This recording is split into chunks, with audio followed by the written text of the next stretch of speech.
Cette histoire commence avec un jeune homme simple, Oliver, qui est devenu orphelin très tôt et dont la vie ne semblait pas remarquable. Il n'a pas reçu une éducation adéquate, alors il a travaillé à temps partiel dans un dépanneur, une vie qui ne le rendait pas heureux. Un gars maussade et taciturne répète simplement sa routine quotidienne. Mais il y a un fait qui le distingue des autres. Oliver fait le même rêve chaque nuit depuis 17 ans. Ce fait pourrait effrayer n'importe qui, mais pas lui, car le sommeil était le seul endroit où il se sentait vraiment vivant. La première fois que cela s'est produit, c'était alors qu'Oliver vivait encore dans un orphelinat. Au début, le garçon ne comprenait pas qu'il rêvait, tant le rêve était réel. Dans son rêve, il se retrouva dans une dimension inconnue dans laquelle se trouvait un bâtiment étonnant. Le petit garçon est entré dans ce bâtiment sans même penser à ce qui pourrait l'y attendre. Il était comme possédé. À l'entrée, il fut accueilli par un étranger portant un masque de renard qui qualifia le jeune Oliver de nouveau venu. L'étranger lui montra le chemin de la salle de banquet. Devant lui, il vit une table en pierre à laquelle tous les présents portaient des masques. Et ils jouaient tous au jeu, lançant des dés et choisissant leurs personnages, quand soudain une fille portant un masque de renard les interrompit et annonça qu'un nouveau joueur allait les rejoindre. Dans le rêve, Oliver est devenu adulte, portait un masque et des vêtements qui ne lui étaient pas familiers. L'un des participants au jeu a salué Oliver et l'a invité à s'asseoir à côté de lui. La fille masquée assise en face de lui s'est intéressée à Oliver et lui a demandé son nom et le protagoniste a décidé de lui répondre et a donné son surnom. À partir de ce moment-là, tout le monde l'appelait Bonhomme de neige. L'image et le masque lui convenaient et personne ne posait de questions inutiles. S'adressant à Oliver par un pseudonyme, la fille au masque de renard lui a proposé de créer une figure qu'il pourrait contrôler. Le personnage principal a été surpris par cela. Une fenêtre système est apparue devant lui qui lui a proposé de choisir une profession et un attribut de personnage. Le bonhomme de neige pensait que tout ce qui se passait n'était qu'un rêve, alors il a décidé d'essayer et a choisi un magicien avec l'attribut de gel. Un joueur assis à proximité a fait remarquer que c'était un choix très audacieux pour un premier jeu, mais il l'a seulement apprécié. Alors, chacun a fait son choix, le jeu a commencé, l'un des participants a commencé à lancer les dés du jeu de rôle. Ce jour-là, le premier jeu de bonhomme de neige a commencé, tous les présents appréciaient clairement ce qui se passait, comme s'ils y étaient habitués depuis longtemps, mais bientôt le jeu a pris fin. C'est au tour d'Oliver, il doit combattre les attaques des monstres en lançant les dés, la fenêtre système lui donne 4 options pour le développement des événements. Sans réfléchir à deux fois, le bonhomme de neige choisit la troisième option, lier les jambes du monstre avec de la magie de givre.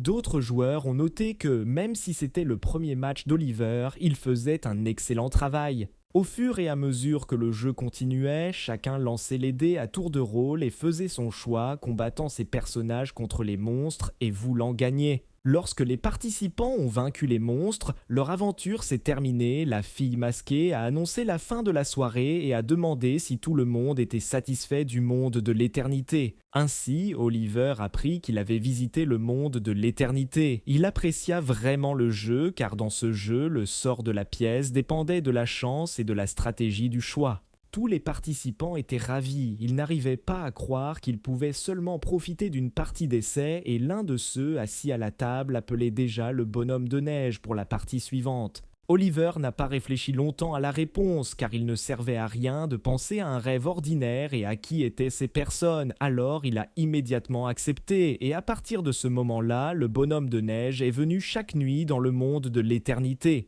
Le personnage principal a raconté aux enfants de l'orphelinat ses aventures nocturnes, mais personne ne l'a cru, tout le monde pensait qu'il était fou. À cause de cela, les enfants ont commencé à éviter Oliver, il est devenu un solitaire qui a été qualifié de tricheur. Le personnage principal s'échappe chaque nuit dans le monde de l'éternité. En attendant le prochain jeu, il joue depuis 17 ans maintenant. Après s'être endormi et s'être retrouvé une fois de plus dans le monde de l'éternité, le héros était déjà accueilli car il avait prouvé qu'il était un bon joueur et un bon partenaire. Bien sûr, Oliver, au cours de ses 17 années, s'était demandé avec qui il jouait et avait même supposé que les gens masqués étaient des dieux, mais il avait peur que la magie du sommeil puisse être détruite s'il essayait de découvrir leurs secrets. Le bonhomme de neige était un bon joueur, tout le monde voulait l'avoir dans son équipe. Bien sûr, cela flattait Oliver, mais il ne le montrait pas. Soudain, l'homme au masque d'éclair lui rappela que le bonhomme de neige n'avait pas terminé l'aventure du sage, il ne pourrait donc jouer avec personne. Les participants rassemblés autour du bonhomme de neige étaient bouleversés mais ne perdirent pas courage. Ils soutinrent le personnage principal et se retirèrent. Le but du jeu était l'ascension, la route vers le ciel, l'aventure finale du monde de l'éternité. Au cours de ces 17 années, Oliver a créé plusieurs personnages légendaires et a presque atteint le sommet du monde de sorte que les autres participants considéraient le bonhomme de neige comme leur idole. Mais comme tout dans la vie, le monde de l'éternité a également pris fin. La version d'essai du jeu sera terminée aujourd'hui et la sortie officielle débutera bientôt. Tous les participants étaient conscients de cela, ils voulaient donc atteindre l'ascension le dernier jour du jeu. Oliver était contrarié par ce fait, car s'il avait eu un peu plus de temps, il aurait certainement créé la 31e figure unique, sa création finale. Mais la fille au masque de renard a demandé à tout le monde de ne pas s'énerver, car demain sera la sortie officielle et les rêves deviendront réalité. En écoutant la conversation de ses compagnons de jeu, le bonhomme de neige remarqua qu'il parlait souvent de divinités et d'insectes. Il ne comprenait pas ce que cela signifiait, mais il ne posait jamais de questions inutiles. Mais maintenant, il n'avait plus le temps de penser à de telles choses, le bonhomme de neige avait un seul objectif, atteindre l'ascension, alors prenant les dés dans sa main, il commença le jeu. En 17 ans, seulement 9 figures sur 30 ont atteint ce stade. C'est aujourd'hui la dernière chance d'atteindre le sommet du monde. Le dernier lancé, mais malheureusement, aujourd'hui, la chance n'est pas du côté du personnage principal. Il en a eu un, son personnage a été frappé par un retour magique. Le personnage, Milan, n'a pas réussi à gravir l'échelle et à atteindre l'ascension, le bonhomme de neige a été vaincu. Les camarades d'Oliver, témoins de son effondrement, tentèrent de calmer le garçon. Ils comprirent que c'était sa 10e tentative et qu'elle s'était soldée par un échec. Le bonhomme de neige a raté sa dernière chance d'aller au paradis et, la tête baissée, il s'est senti déçu de lui-même. Ainsi prit fin le monde d'éternité dont le personnage principal avait joui pendant 17 ans. Mais soudain, la lumière illumina tout autour. Le jeu n'est pas encore terminé, il ne fait que commencer.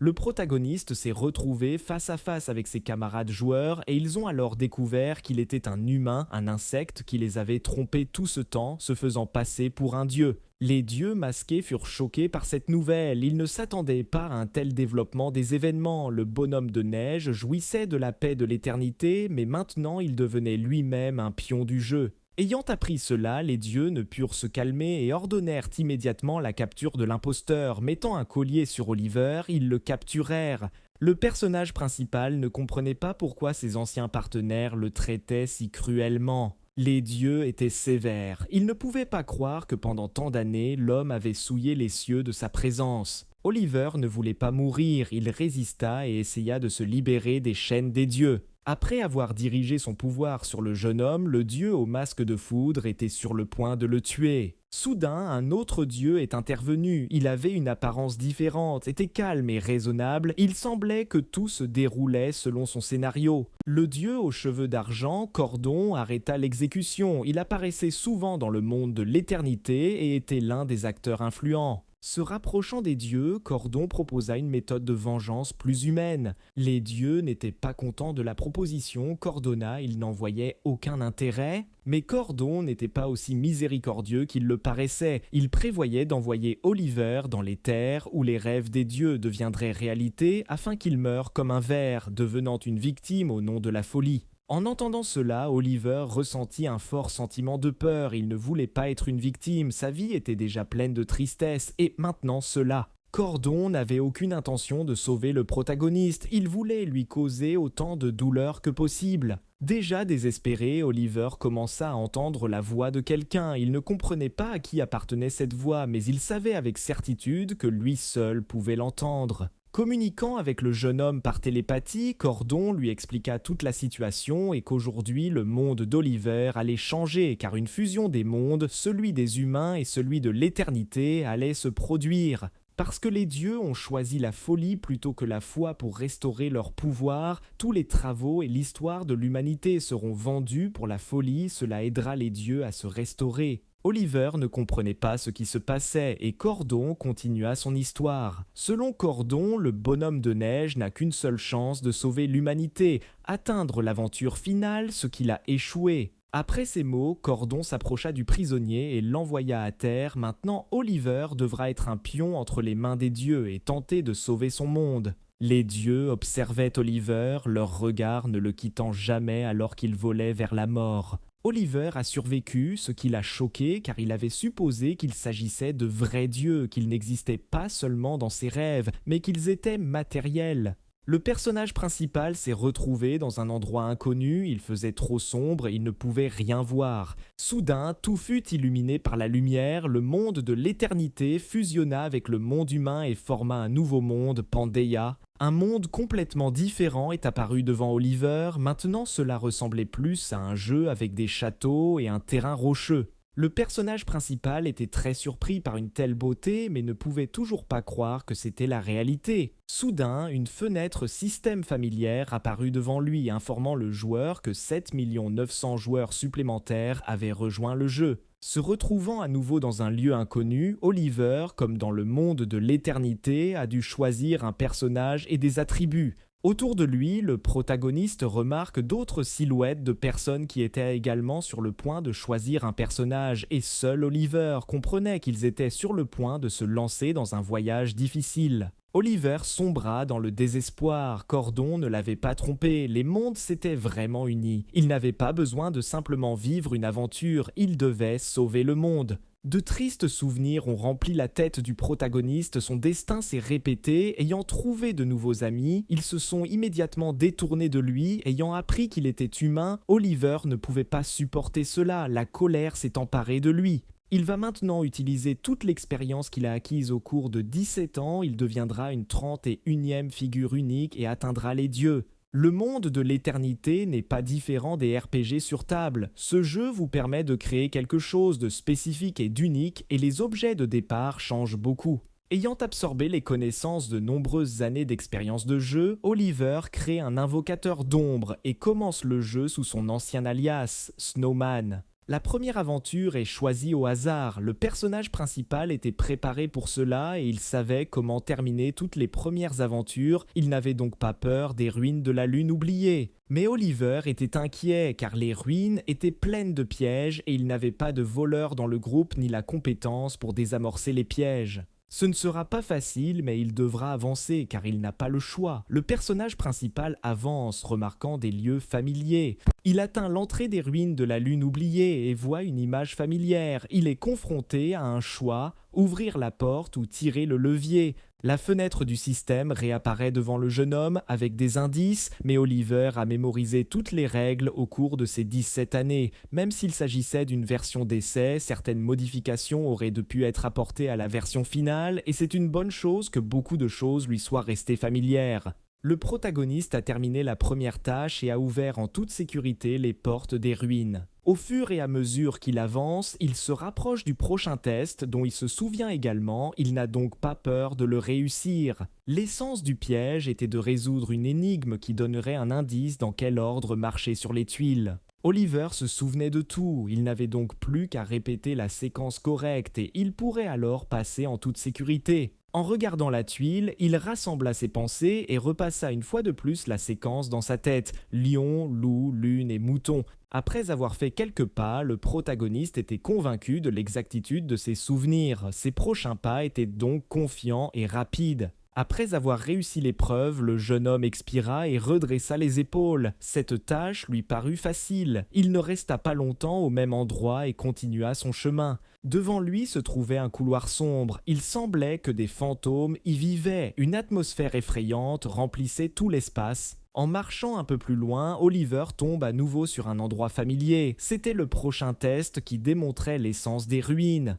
Mais le jeune homme était encore surpris, il n'avait jamais pensé à la longueur de ce chemin. La fenêtre du système réapparut devant le personnage principal, offrant un choix de tuiles sur lesquelles le jeune homme pouvait marcher, rouge, bleu ou noir. Soudain, son regard tombe sur le mur, il se regarde et remarque quelle marque nette reste sur son cou.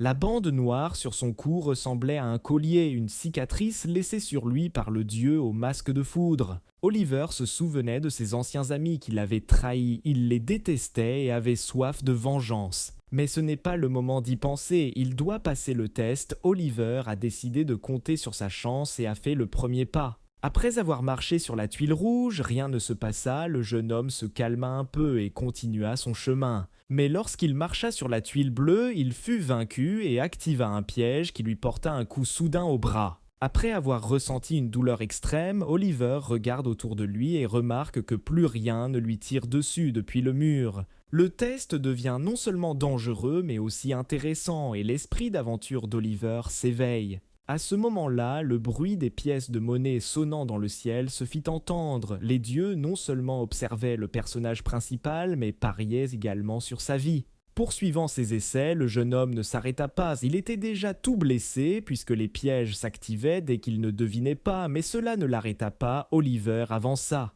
S'arrêtant une seconde, le jeune homme réfléchit sur quelle tuile marcher. Cette fois, il choisit la bleue et fait un pas en avant. Les dieux, observant le pauvre gars, n'ont fait que rire, car c'était le mauvais choix. Le piège s'est à nouveau activé et a causé des dommages au jeune homme. Il y avait encore un long chemin à parcourir. Il semblait que cette épreuve ne finirait jamais. Le protagoniste ne pouvait plus faire d'erreur, car s'il recevait à nouveau de tels dommages à son corps, il serait écrasé. Mais Oliver avait déjà résolu l'énigme des dieux et commençait à avancer avec confiance et sans erreur. Le protagoniste a réussi le test et a réussi à survivre, mais les dieux qui ont observé les progrès d'Oliver étaient mécontents que le gars ait pu résoudre l'énigme si rapidement.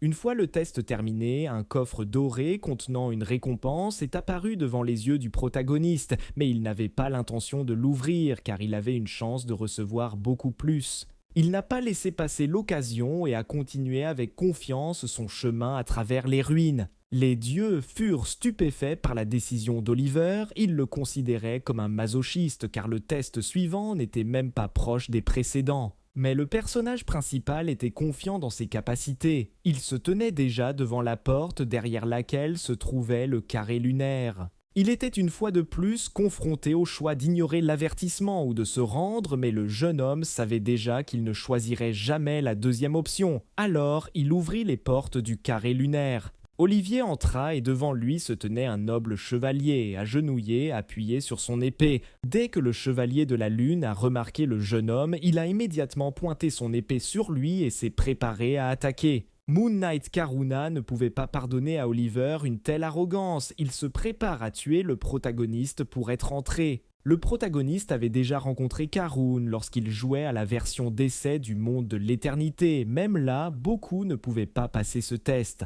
Les carreaux sur le sol du carré lunaire étaient le seul moyen de réussir le test, les couleurs et l'ordre étaient importants. Oliver se souvint que l'ordre restait le même et que les couleurs donnaient aux tuiles des effets magiques différents. De cette façon, mon personnage principal vaincra son adversaire et réussira le test. Poursuivant son chemin à travers les tuiles rouges, Oliver diminua l'aura du Moon Knight et le ralentit. Mais l'effet des tuiles rouges peut être cumulé jusqu'à 3 fois, c'est maintenant le tour des tuiles noires. Elles activent un appareil qui infligera des dégâts à Karun. Moon Knight est attaqué, mais sa défense lunaire augmente avec les attaques, donc Oliver devra continuer sur le chemin rouge pour supprimer l'aura protectrice.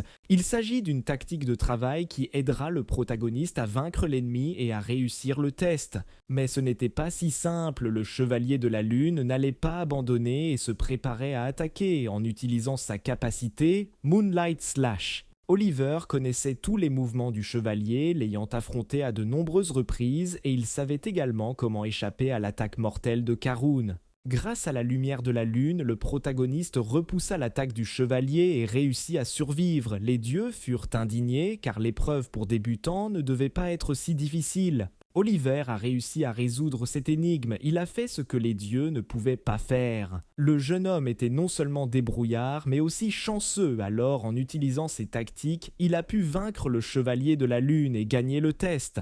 Karun était tout blessé et saignait. La bataille était terminée, le chevalier vaincu demanda pardon au maître car il était incapable d'accomplir sa mission. Après la victoire, la fenêtre du système est à nouveau apparue devant Oliver, l'informant de la fin du test. En regardant le corps sans vie de l'homme vaincu, le jeune homme se souvint du temps où il était encore joueur et cherchait un moyen de vaincre Karun. Personne ne croyait en lui à l'époque, mais il parvint malgré tout à vaincre le chevalier lunaire. Oliver avait initialement prévu de vaincre Moon Knight car il est un invocateur d'ombre, donc dès qu'il a gagné, il a utilisé son pouvoir sur Karuna. Maintenant, l'ombre de Karuna servira Oliver, mais l'ombre n'a pas reçu toute la puissance du chevalier, mais seulement 20%. Après avoir parfaitement terminé les ruines, de plus en plus de dieux se sont intéressés à Oliver et maintenant ce ne sont plus seulement ses ennemis qui le surveillent. Oliver était un bon hôte, donc après avoir invoqué l'ombre, il a salué le nouveau Karun. Il est temps d'ouvrir le coffre lunaire qui contient non seulement de l'expérience pour améliorer votre personnage, mais également quelques objets intéressants. Oliver a donné l'épée du clair de lune qui est tombée du coffre à Karun. Pour lui-même, Oliver a pris le bâton de lune qui a donné des caractéristiques supplémentaires à la sagesse, ce qui est exactement ce dont le personnage principal a besoin. Mais la chose la plus précieuse qui échoua au jeune homme fut la graine lunaire qu'il n'espérait même pas recevoir. Après avoir terminé l'inspection, Oliver continua son chemin partant à la rencontre de nouvelles aventures. Une colonne de lumière les illumina et les transporta vers un nouvel endroit où un nouvel événement allait avoir lieu. Le deuxième test s'appelait les 5 frères et son essence était d'affaiblir la tribu orque par tous les moyens nécessaires et de tuer au moins un chef de la tribu. Oliver connaissait bien ce test, donc dès son arrivée sur les lieux, il a commencé à réfléchir à la manière d'accomplir la tâche. Il y avait juste une chose qui dérangeait le héros, cette tâche était conçue pour un groupe de personnes, mais il n'y avait personne d'autre à part lui, le temps imparti pour la tâche était court et il était temps de passer à autre chose. Le plus étrange était le temps accordé à Oliver pour accomplir la tâche. La dernière fois, le délai était de 6 heures, mais cette fois, il était inférieur à 30 minutes. Décidé à ne pas perdre de temps, le jeune homme se rendit directement à la tribu. Regardant autour de lui, il remarqua que les orques avaient déployé un drapeau vert. Le gars connaissait l'intrigue du jeu et comprenait ce que cela signifiait, mais il commençait à s'inquiéter de plus en plus de ce qui se passait. Soudain, Oliver leva les yeux et vit une vision horrible de tous les morts empalés sur des lances. Le personnage principal était seul et il ne pouvait pas se permettre de perdre courage, alors il a rassemblé ses pensées et a commencé à élaborer une stratégie. Oliver avait déjà un plan en tête, le monde de l'éternité réagit toujours différemment aux actions des gens dans les aventures, donc si son plan fonctionne, il écrira une nouvelle histoire. Donc la première option était d'attaquer les maisons des orques une par une, mais c'est très dangereux même avec Karun. La deuxième option était d'attendre la nuit pour attaquer les orques, mais même avec un groupe ce serait difficile à faire, donc la deuxième option ne convenait pas à Oliver. Le personnage principal a donc choisi la troisième option, il a décidé de regarder autour de lui et de recueillir des informations. Tout d'abord, le jeune homme s'intéresse à l'exil des montagnes rocheuses. Dans toutes ces montagnes, il y a 5 sommets. Sur le plus haut, il y a une tribu, le Croc de Pierre. Pour commencer, Oliver a décidé de trouver la clé cachée de cette aventure. L'exil, le protagoniste s'est souvenu qu'il se cachait au pied du sommet le plus bas. Poursuivant ses recherches, le jeune homme tombe sur un piège en forme de clochette. À première vue, elles sont petites mais très bruyantes. Apparemment, un sort leur a été jeté pour les avertir d'un intrus. Soudain, une voix retentit dans les buissons. Oliver se retourna et se dirigea droit vers eux, car il savait avec certitude que le même exilé était assis dans les buissons. Remarquant l'approche du jeune homme, l'exilé a immédiatement essayé d'arrêter le gars, mais il lui a assuré qu'il n'était pas dangereux. En s'approchant, Oliver remarqua une petite hutte de paille se dressant à proximité. C'est là que vivait l'orque exilé. L'orque ne faisait pas confiance à l'homme et ne voulait pas sortir de sa cachette. Il soupçonnait le gars et le considérait comme un espion de la tribu. Oliver était une fois de plus confronté à un choix et la fenêtre du système l'en informait, lui proposant 5 scénarios possibles. Se justifier, intimider, demander de l'aide pour l'extermination, apprendre la sorcellerie ou essayer de comprendre ce qui n'allait pas chez l'orque. Oliver a décidé d'essayer de découvrir ce qui n'allait pas avec l'orque, il a commencé un dialogue avec lui et finalement l'exilé est apparu. D'après le dialogue, il est devenu clair que les blessures sur le corps de l'orque étaient causées par une maladie. Puisque cette maladie est contagieuse, il a été expulsé de la tribu. Oliver n'avait pas peur de la maladie, il décida de se rapprocher pour mieux entendre l'orque. Ce dernier s'inquiétait pour le gars, il ne voulait pas l'infecter. Ensuite, le paria a invité le protagoniste chez lui, il a baissé sa garde et a donné une chance à Oliver. Le jeune homme a suivi son plan, il avait besoin de gagner la confiance et il semblait qu'il réussissait. Pendant tout ce temps, les dieux qui surveillaient Oliver ne pouvaient pas regarder calmement le jeune homme s'approcher de l'orque sale. Pour les dieux, c'était terrifiant. En entrant dans la maison, l'homme regarda autour de lui et remarqua une pile de livres. Tout lui semblait intéressant et inconnu. Il n'imaginait même pas que les orques lisaient aussi. Après avoir offert du thé au jeune homme, l'orque commença à parler de lui. L'histoire montre que l'orque fut exilé alors qu'il était encore dans le ventre de sa mère, car à cette époque, leur tribu fut frappée par une épidémie, et tous ceux qui tombèrent malades furent envoyés en exil, y compris sa mère. La mère de l'orque a supplié les anciens d'accepter son enfant à naître, mais les anciens l'ont refusé, alors la mère s'est mise en colère. Elle détestait sa tribu et voulait la détruire. L'orque voulait être guéri et se débarrasser de ses souffrances. Il étudia de nombreux livres et apprit même que sa maladie pouvait être guérie s'il avait tous les ingrédients nécessaires à la médecine, mais il ne pouvait pas les obtenir lui-même. Puis Oliver décida d'aider l'orque et de lui apporter tous les ingrédients nécessaires. L'orque assis devant lui fut surpris par une telle gentillesse du gars. Mais le personnage principal n'allait pas faire cela par bonté de cœur, il décida de conclure un accord avec l'orque, et alors l'aventure cachée, abandonnée, fut activée. L'orque n'avait pas peur de telles conditions, il voulait être guéri, alors il s'inclina profondément et accepta le marché. Ainsi, le personnage principal est parti à la recherche de l'ingrédient manquant en activant une tâche cachée et le minuteur a également été activé. Oliver était attiré non seulement par l'accord avec l'orque, mais aussi par la récompense d'une quête cachée, à l'issue de laquelle le jeune homme pourrait recevoir un assistant P et NJ. Le temps pressait, tout comme le jour, le protagoniste escalada un rocher dans l'espoir de trouver l'ingrédient nécessaire, mais en atteignant le sommet, il se retrouva face à une zone rocheuse vide. Les dieux ne quittèrent pas le héros des yeux et furent déjà déçus de lui, car ils ne comprenaient pas du tout pourquoi le jeune homme avait entrepris cette tâche. En approchant du bord, Oliver regarda autour de lui et la fenêtre du système apparut à nouveau devant lui avec des options pour le développement des événements, attendre, rechercher la zone, revenir, vérifier si l'environnement est adapté à l'ingrédient requis et le dernier cinquième est inconnu. Le jeune homme décida de ne pas prendre de décision hâtive, s'assit par terre et commença à attendre. Il se souvint de son entrée dans le monde de l'éternité et de son premier personnage. Intrigué par les preuves cachées de l'abandonné, il voulut trouver rapidement l'ingrédient nécessaire. Il choisit donc de fouiller la zone, mais c'est précisément à cause d'une décision aussi hâtive que son premier personnage périt. À ce moment-là, Oliver, encore très jeune, fut envahi par un sentiment de tristesse et de mélancolie. La mort du personnage bouleversa tellement le petit garçon qu'il s'en souvint longtemps. Mais c'est précisément pour cela que l'Oliver actuel peut réussir. Il n'était pas pressé, il attendait simplement car le moment était presque arrivé. Soudain, il y eut un grand bruit, l'arbre commença à tomber et un petit buisson en apparut. Le jeune homme s'attendait exactement à cela, alors dès qu'il a remarqué ce qui se passait, il a utilisé sa capacité, la main de l'ombre. Main de l'ombre est une compétence de base de l'invocateur de l'ombre qui crée des mains avec peu de force physique. Grâce à son habileté, le protagoniste a soigneusement attrapé le buisson et a commencé à l'arracher.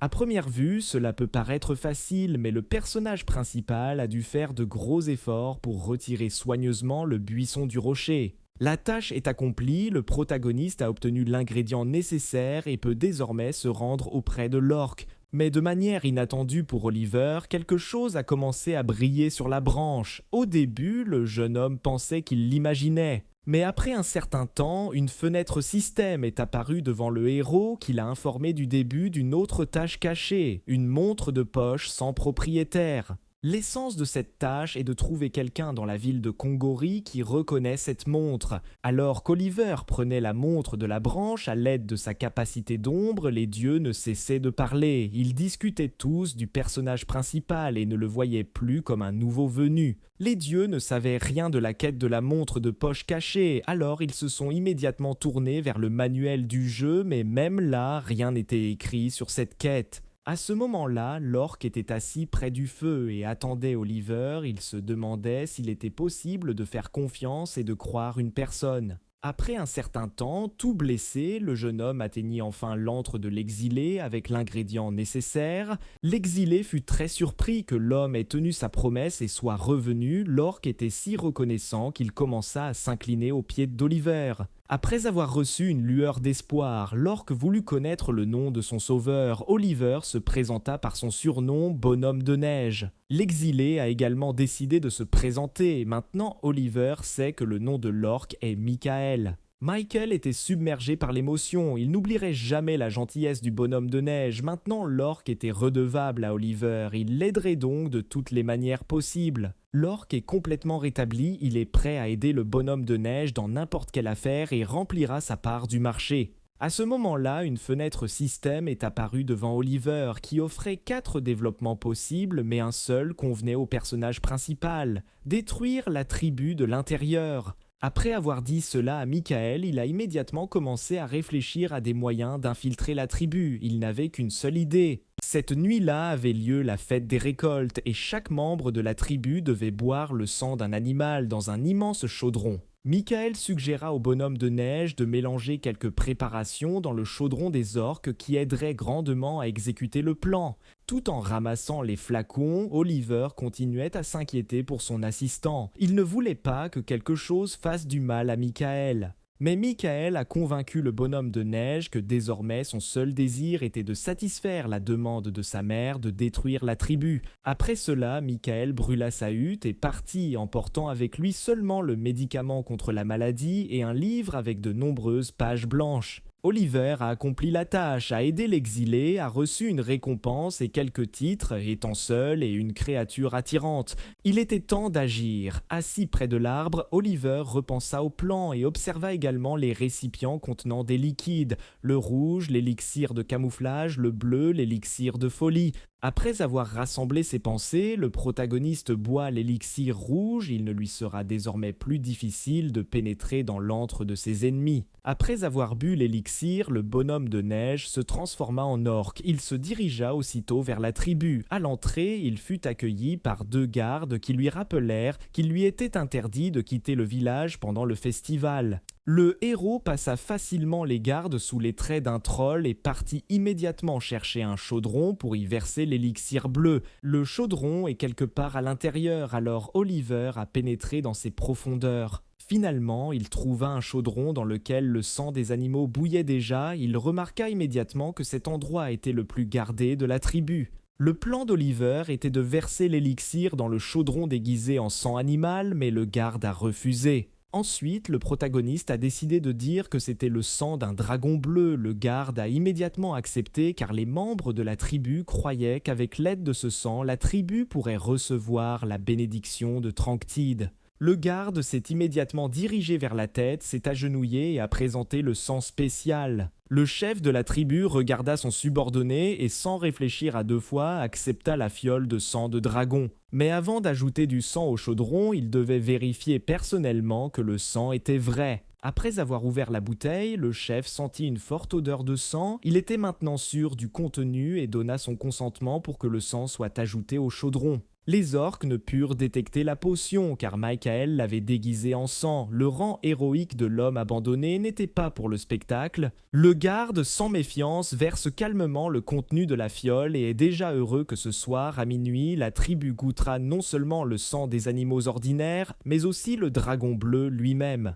Le moment est venu pour que la cérémonie ait lieu, le chef de la tribu se place devant le chaudron, l'annonce fièrement et lève sa coupe, le festin commence. Toute la tribu, assise devant le chef, commence à festoyer, ils lèvent leur coupe et boivent le sang qui devrait leur donner de la force et les bénir pour de nouveaux exploits. Après s'être glissé dans la foule des orques, Oliver verse tranquillement le contenu de la coupe, il ne reste plus que la petite affaire. Le protagoniste recherche les chefs de la tribu. Sur un petit rebord, un peu plus loin, est assis un petit groupe d'orques. Oliver réalise rapidement qu'il s'agit des chefs. Remarquant le plus grand orque au centre, le jeune homme se souvient des paroles de Michael. Au centre était assis le chef le plus puissant et le plus sage de la tribu, qui a détruit tous les chamans, une créature dotée du pouvoir des montagnes, Jamal. Le festival touche à sa fin. Tous les orques, y compris les chefs, ont bu le sang mêlé à l'élixir de folie. L'intensité de l'effet peut varier selon la puissance de l'orque, mais dans 1 heure, tous seront terrassés par la folie.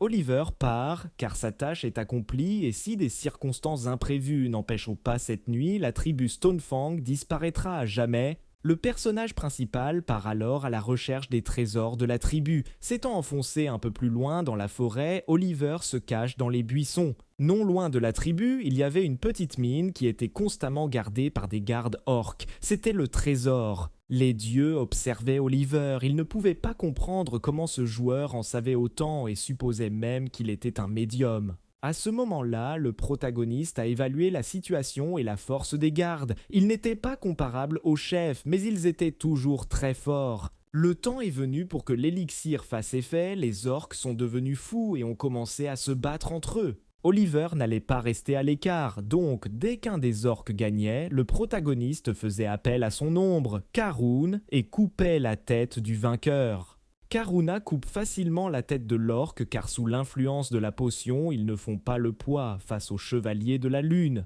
Après avoir vaincu les gardes, Oliver et Karun entrent dans le trésor. À l'intérieur, un autre garde les attendait, lui aussi devenu fou, il gardait les portes enchaînées. Le garde a immédiatement remarqué que quelqu'un s'approchait, mais en raison de l'effet de l'élixir, il ne pouvait pas dire s'il s'agissait d'un ennemi ou d'un ami. Tout semblait être dans le brouillard devant ses yeux. Prenant Karun pour un allié, l'orque lui demande de retourner à la tribu et de leur dire que quelque chose ne va pas avec son corps. Mais Karun n'était pas un allié de l'orque, il était un fidèle serviteur de son maître, alors il a immédiatement commencé à attaquer l'ennemi. Le garde, même dans cet état, a pu repousser l'attaque du chevalier. Il est difficile d'imaginer à quel point un orque avec un esprit clair est fort. Le chevalier continua ses attaques sans s'arrêter, l'orque continua de résister, repoussant toutes les attaques de Karun. Mais à ce moment-là, l'orque fut complètement submergé par la folie, le chevalier profita du moment et d'un coup rapide, comme l'éclair, coupa la tête du garde. En regardant le corps sans vie de l'orque, le chevalier ne ressentait rien, il n'était qu'une ombre qui exécutait les ordres de son maître. Oliver regarda le combat et évalua son chevalier de l'ombre. Il admit que son serviteur était fort, mais il n'était pas à la hauteur de la force d'un vrai chevalier de la lune. En s'approchant de l'orque mort, le personnage principal a commencé à le chercher. Il avait besoin de la clé du trésor. Après un certain temps, Oliver a finalement pu trouver la clé et le système de notification a également alerté le jeune homme à ce sujet. Le héros peut désormais utiliser la clé, mais le système lui offre plusieurs options quant au déroulement des événements. Utiliser la clé, l'emporter avec lui, lire le sort sur la clé, faire une copie ou se cacher près de la porte. Le système offrait à Oliver de nombreuses options parmi lesquelles choisir et il savait ce qu'il y avait derrière la porte. Le trésor contenait un cadeau du dragon terrestre Trancride à la tribu. Il accordait au propriétaire la capacité de briser des pierres avec ses mains et augmentait la puissance des sorts.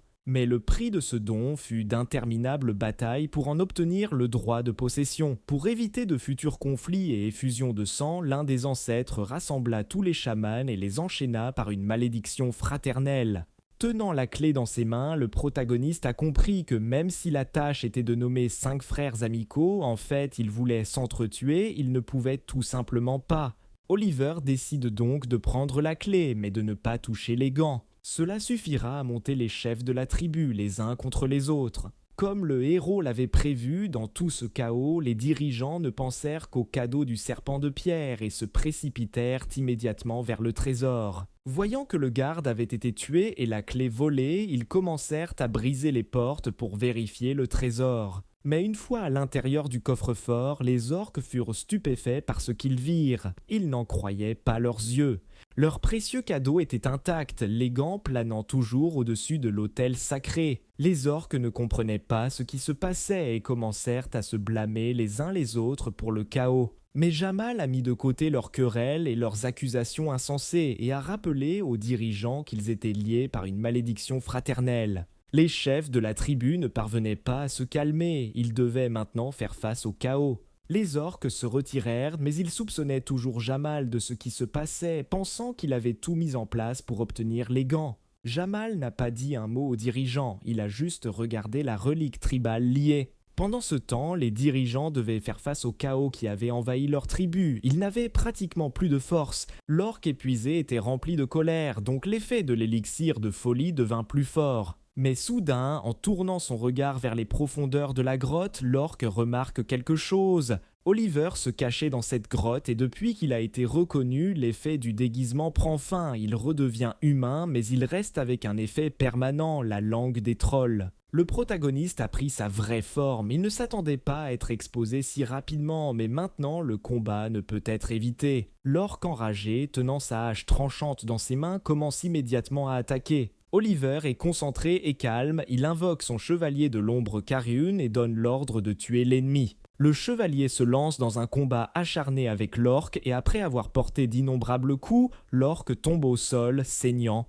Carriun se prépare à porter le coup final et décisif et brandit déjà son épée. L'orque comprit qu'il avait perdu. Ses derniers mots avant de mourir furent que ses frères vengeraient définitivement sa mort. L'orque en veut à Oliver et lui lance un sort de léthargie, ce qui réduit la force et l'agilité du bonhomme de neige. Le protagoniste gagne et gagne des points d'expérience. Le jeune homme est surpris par la durée et la force de la malédiction de l'orque. Dans un groupe normal, elle serait répartie entre tous les participants, mais c'est différent. Mais Oliver était calme, car la malédiction n'aurait pratiquement aucun effet sur lui, car il invoquait des ombres. Le test étant terminé, pour ne laisser aucune trace, Oliver mit le feu au champ de bataille et partit. La folie faisait toujours rage dans la tribu, les orques s'entretuaient sans arrêt et les casernes des chefs étaient en feu. Les trois chefs subirent le même sort que la tribu, ils devinrent fous et se dirigèrent vers le seul qui, à première vue, n'avait pas encore perdu la tête. Leur cible était Jamal, ils le considéraient comme coupable du chaos et avaient soif de vengeance, mais le plus fort n'a pas prononcé un mot, il s'est seulement retourné et a regardé ses frères avec un regard en colère. Oliver se rendit dans une hutte qui se trouvait près du camp des orques. Les dieux qui surveillaient le jeune homme n'apprécièrent pas sa réussite à l'épreuve. En arrivant à la cabane, le personnage principal s'est armé d'une poêle et a commencé à préparer le dîner. Le jeune homme décida d'ajouter à son plat la graine de lune reçue pour avoir réussi le premier test. Il ignorait l'effet que cette graine aurait, mais il décida de tenter le coup. Après tout, il se souvenait que l'effet de la graine était divisé en deux types, permanent et temporaire. Dans ce cas, Oliver souhaitait obtenir un effet ou une compétence temporaire, car cela serait bien plus utile pour le combat final. Le plat est prêt, tenant l'assiette dans ses mains, le protagoniste est satisfait de ses capacités culinaires et ses compétences en cuisine ont augmenté. Oliver a essayé son plat, le goût était faible, mais dans un tel chaos, même trouver une cabane était un grand succès. Le protagoniste a mangé un repas copieux et a reçu une compétence temporaire de la graine de lune, la phase de la lune, tout s'est déroulé comme prévu. À ce moment-là, Jamal parlait avec ses frères. Il était accusé de la mort du plus jeune, mais l'orque le plus fort n'était pas impliqué. Après cette nouvelle, Jamal a tout compris. Un ennemi s'était infiltré dans la tribu et avait en quelque sorte ajouté une sorte d'élixir au chaudron sacré, après quoi tout le monde est devenu fou. Jamal comprenait clairement que ses frères étaient des imbéciles. Il n'aurait pas pu élaborer un tel plan. De toute la tribu, seuls les plus forts et les plus intelligents pouvaient faire cela, alors les frères ont blâmé Jamal. Les frères ne pouvaient pas se calmer, la folie les rendait fous, ils étaient prêts à attaquer leur frère en foule car selon eux, il avait tout planifié pour obtenir la relique. Jamal n'a pas essayé de convaincre ses frères du contraire, il a confirmé leurs paroles et leur a montré les gants de pierre. Les orques étaient furieux face à une telle arrogance de leurs compatriotes, ils commencèrent à l'attaquer tous ensemble, ne lui laissant aucune chance de battre en retraite. Mais le plus fort ne songea même pas à reculer, il repoussa d'un seul coup les attaques de ses proches. Les orques n'étaient pas préparés à une telle force, les rochers volaient droit sur eux. L'un des frères a le plus souffert, il a été la cible d'un déluge de pierres et est mort, laissant Jamal avec une malédiction, une maladie pulmonaire. Les dirigeants survivants furent stupéfaits par une telle force et par la mort soudaine de leurs camarades. Mais Jamal n'allait pas s'arrêter là, il allait tuer tous ses concurrents. Après en avoir frappé un autre, Jamal le tue et reçoit une deuxième malédiction. Maintenant, la précision, la défense et la résistance de l'orque sont réduites de 70%. Après avoir tué son dernier frère, Jamal reçoit une autre malédiction. Son endurance va constamment diminuer et ne pourra pas se rétablir. Resté seul chef, Jamal ne se souciait pas des malédictions. Il voulait rapidement unir les restes de la tribu et régler la situation quand soudain il remarqua une silhouette inconnue au loin. C'était le chevalier de l'ombre d'Oliver, Karun, qui se dirigeait déjà droit vers l'orque pour le combattre. Le chevalier de la lune s'est approché de l'orque à la vitesse de l'éclair et alors qu'il s'approchait, il se préparait déjà à couper la tête de l'ennemi. Mais l'orque parvient à esquiver le coup mortel, le coup était si fort que tous les blocs de pierre autour ont été détruits. Jamal, qui pensait être invincible, a ressenti pour la première fois de sa vie ce que c'était que d'avoir peur et d'être acculé. Oliver regardait tout ce qui se passait et souriait déjà car il pouvait sentir la victoire, tout se déroulait comme prévu. L'orque réalisa que l'homme derrière le chevalier était celui qui avait tout fomenté. Jamal était rempli de colère et assoiffé de vengeance. Tout s'est mis en place, l'orque a compris que les frères n'auraient pas été assez intelligents pour élaborer et mettre en œuvre un plan aussi complexe, mais il y avait encore des doutes à son sujet, mais pas maintenant. L'orque enragé était déterminé à se venger du jeune homme pour toutes ses actions, alors il s'est immédiatement levé du sol et s'est précipité dans la bataille. Karun a défendu son maître et dès que l'orque a commencé à attaquer, il a repris le combat. Le combat dura assez longtemps, l'orque était sans doute déjà épuisé, mais il n'allait pas abandonner, Oliver croyait en son ombre, Karun devait gagner. Soudain, Jamal lève les mains et le système alerte Oliver que l'orque est sur le point de créer un tremblement de terre.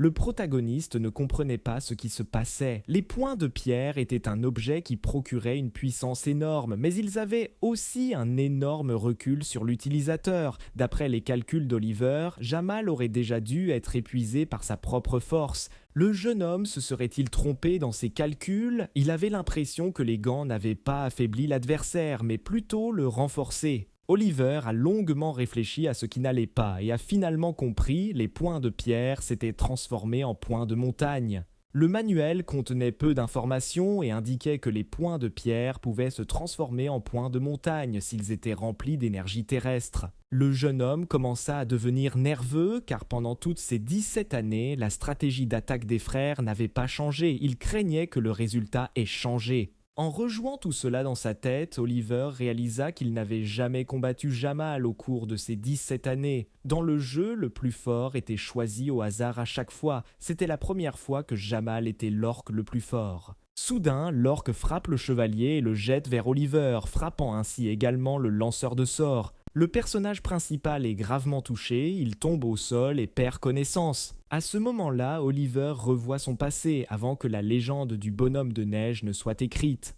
À l'époque, il était le leader d'un groupe qui a perdu le défi. Les autres participants voulaient jeter leurs pièces et commencer une nouvelle partie, mais pas Oliver. Les participants au jeu considéraient le bonhomme de neige comme imprudent, car les chances de gagner le test étaient minces. Mais le bonhomme de neige n'a pas abandonné, il a toujours choisi d'affronter les problèmes de front. Les chances étaient faibles, mais les dés étaient déjà jetés. Tout dépendait de la chance, tout était entre ses mains. Oliver s'est réveillé, les souvenirs lui ont donné foi en lui-même et en ses personnages. Alors le héros s'est levé de ses genoux et a continué la bataille. Debout directement devant Karun, l'orque rassembla ses forces pour écraser son adversaire. Mais le bonhomme de neige n'était pas prêt à perdre non plus. Ayant rassemblé toutes ses forces, Oliver utilise la compétence, la phase de la lune, la pleine lune. Le rideau se lève sur la scène lunaire, le personnage principal, le chevalier de la lune, Karuna, toutes les statistiques sont augmentées de 50% sous le clair de lune, toutes les statistiques des autres créatures sont diminuées de 20%. La pleine lune s'est levée, les points de statistiques sont désormais suffisants pour utiliser la compétence Moonlight Slash terminée et vaincre l'ennemi. Le clair de lune a illuminé tout l'espace et l'onde de choc était si forte qu'elle a tout détruit sur son passage. L'orque respirait encore, mais il ne pouvait plus se battre. À genoux, il ne voulait pas admettre sa défaite. Mais Karun ne laissa aucune chance de salut. Il porta le coup final et décisif à l'orque et l'envoya dans un sommeil éternel. Snowman bat Jamal et reçoit une malédiction, une maladie de peau, une diminution de toutes les caractéristiques de 30% pendant une semaine.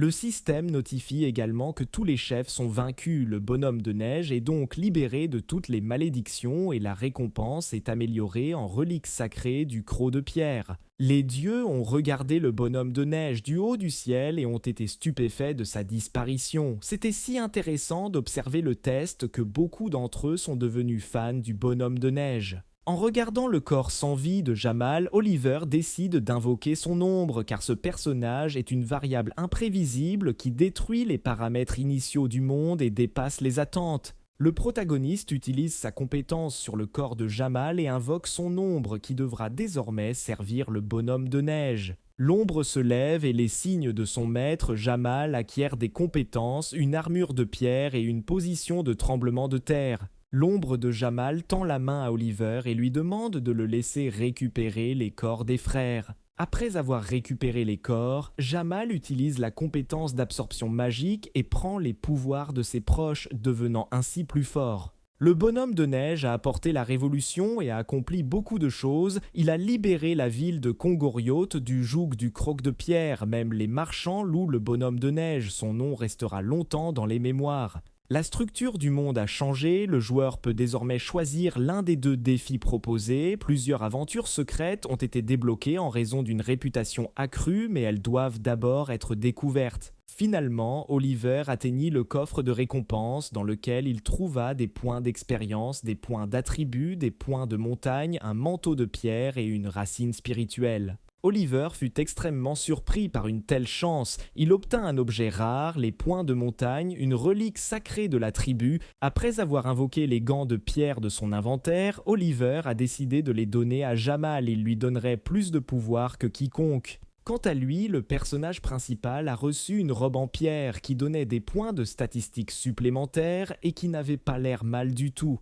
Oliver a également reçu une racine spirituelle qui avait un effet inconnu, mais il la préparerait plus tard. Le jeune homme était heureux de sa récompense et les dieux qui veillaient sur lui le considéraient comme chanceux. Après s'être déplacé d'un endroit à un autre, Oliver s'est retrouvé sur une place où une foule de personnes s'étaient rassemblées. Les gens étaient paniqués, ils ne comprenaient pas où leur monde était allé et pourquoi ils étaient obligés de subir des tests. Le protagoniste ne comprenait pas non plus ce qui se passait. Une fenêtre système apparut devant lui, l'informant de la deuxième aventure et de la note du joueur. Ainsi, le décompte était terminé. Oliver a marqué 320 000 points et est devenu le chef des aventuriers. Le joueur à la deuxième place a marqué 150 000 points. Les gens autour ont été étonnés par un tel écart de points. L'un des participants s'est mis à crier en haut de la rue, cherchant la première personne sur la liste. Il était certain que le chef savait exactement où ils allaient tous finir. Oliver marchait et regardait autour de lui. Il observait le comportement des gens et évaluait la situation. À partir des observations, le personnage principal est arrivé à la conclusion que toutes ces personnes sont des résidents du même pays. Cependant, Cordon a parlé de l'unification des mondes. Cela va clairement au-delà des frontières nationales. En d'autres termes, il devrait y avoir ici aussi des représentants d'autres pays. Sous les yeux du héros, la fenêtre du système réapparut, l'informant du début d'une période de repos dans la zone de sécurité dans la ville de Kongori. Les gens ont été surpris par la miséricorde du système et ils étaient également très curieux de savoir quel nom était caché dans la feuille de rang des aventuriers. Alors qu'Oliver s'approchait des portes du château, il remarqua que les gens ne savaient pas comment utiliser la carte d'aventurier. Alors, en s'approchant du garde devant tout le monde, il a montré à quoi servait la carte d'identité et comment l'utiliser. Après avoir vérifié l'identité du jeune homme, le garde ordonna d'ouvrir les portes et permit au jeune homme d'entrer dans la ville. Les gens ont vu que les portes de la ville étaient ouvertes et se sont immédiatement précipités vers elles, voulant entrer dans la ville, oubliant tous les sujets de conversation. Oliver a compris qu'il y avait beaucoup de gens qui voulaient rester dans la ville et que les chambres d'hôtel étaient limitées, il devait donc réserver une chambre le plus tôt possible. Arrivé à la taverne, Oliver commença immédiatement à demander au propriétaire quelles étaient les chambres disponibles. Il ne restait que les plus chères, mais le jeune homme n'avait pas le choix. Il paya donc 10 pièces d'or pour une chambre pendant un mois et 2 pièces d'or pour des services supplémentaires. Après être monté au deuxième étage, le personnage principal se retrouve dans sa chambre. Il s'allonge immédiatement sur le lit et appelle le chevalier de l'ombre pour le garder. Oliver s'endormit instantanément et rêva à nouveau du monde de l'éternité qui ne lui apportait désormais que douleur et souffrance. Mais instantanément tout a changé, il faisait sombre autour, le personnage principal ne pouvait rien voir, mais il était rassuré par le fait que cet endroit ne ressemblait pas au paradis. Malgré tout cela, le système n'a pas laissé le jeune homme tranquille. Il l'a informé que la marchande de folie, Janet, avait montré de l'intérêt pour la folie qu'il avait collectionnée. Oliver n'avait jamais rencontré de trafiquant de folie auparavant, il ne savait donc pas à quoi s'attendre lors de cette rencontre. Une créature inconnue apparut devant le jeune homme sous l'apparence d'une belle fille portant un masque de démon. Elle le trouva grâce à l'agréable arôme émanant de son corps. Oliver ne comprenait pas qui se tenait devant lui, un ami ou un ennemi, il craignait que quelque chose puisse menacer sa vie. La fille a décidé de ne pas tourmenter le gars et s'est presque immédiatement présentée. Elle est marchande et agit comme intermédiaire dans cette fusion de mondes, Janet. Janet a dit à Oliver que les habitants de son monde avaient été vendus aux habitants d'autres mondes qui les avaient observés tout ce temps et étaient morts de rire. Autrement dit, ils étaient vendus comme des gladiateurs ou des esclaves dans l'arène. Le public paye avec la folie un bon spectacle. La folie, la force opposée à la foi, ils mettent tous les mondes en mouvement. Et Janet est une marchande qui échange la folie collectée par les habitants contre des objets.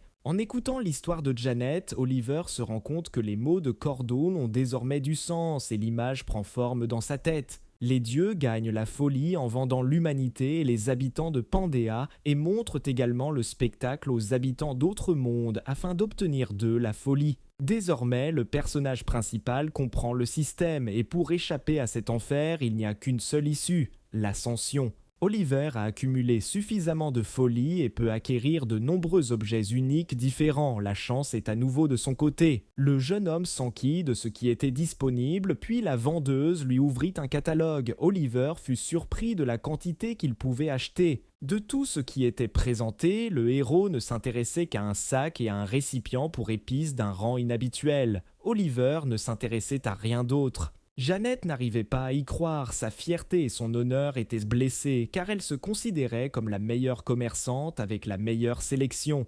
Ayant vécu une telle humiliation, le marchand a décidé de montrer un spécimen unique, une fleur d'ombre, rang, rare, particularité, permet l'invocation unique du nombre sur une cible qui est beaucoup plus forte que l'invocateur. Oliver s'intéresse immédiatement à cette fleur, il demande son prix et découvre qu'elle coûte environ 3000 folies, soit pratiquement toute la fortune du héros. Le jeune homme ne pouvait pas décider car il ne connaissait pas le cours de la folie, donc il ne comprenait pas si c'était cher ou bon marché, mais la fleur d'ombre l'intéressait beaucoup, c'était une offre alléchante. Ensuite, pour aider le jeune homme à prendre une décision, le marchand décida de marchander un peu et lui offrit en bonus les articles qu'il avait choisis avec la fleur. En échange, Oliver a dû promettre à Janet que le prochain accord serait avec elle. Le protagoniste n'était pas contre faire des affaires avec Janet à l'avenir, d'autant plus que l'offre était vraiment tentante, alors sans réfléchir à deux fois, il a accepté les conditions. Janet était ravie d'une affaire aussi rentable et d'un nouveau client régulier, disant au revoir à Oliver, elle lui souhaita bonne chance et quitta le jeune homme. Le matin arriva, le soleil brillait directement dans les yeux d'Oliver, il ne ressemblait pas à un homme qui avait réussi à bien se reposer, mais dans ce rêve, il avait acquis beaucoup de nouvelles bonnes choses. En sortant du lit et en regardant autour de la pièce, il remarque que les objets qu'il a acquis dans son rêve sont posés sur la table. Les dieux n'ont jamais cessé d'observer les actions du héros une seule seconde. Ils s'intéressaient à tout ce qui lui arrivait. Même si le jeune homme était dans l'air de repos, il lui restait encore beaucoup de choses à faire. Premièrement, distribuer ses points d'attribut. Deuxièmement, vérifier la prochaine aventure. Troisièmement, vérifier l'humeur des autres joueurs. Quatrièmement, terminer la tâche liée à la montre de poche.